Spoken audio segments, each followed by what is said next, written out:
Hi, this is a Gemini 22-footer.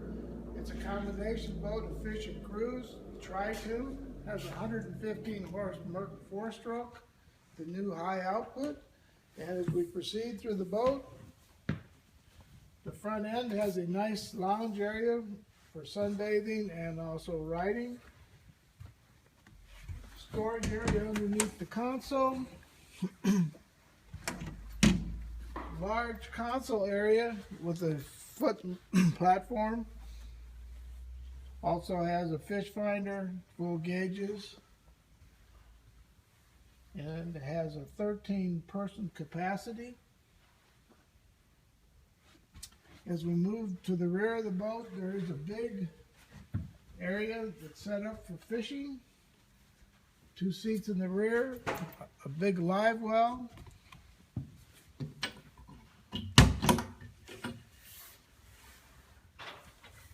And right in front of the live well is a good storage area. Rear entrance for a ladder. And also, as we get back into the boat, there's a large passenger area with an armrest and a little table, which makes the boat very comfortable.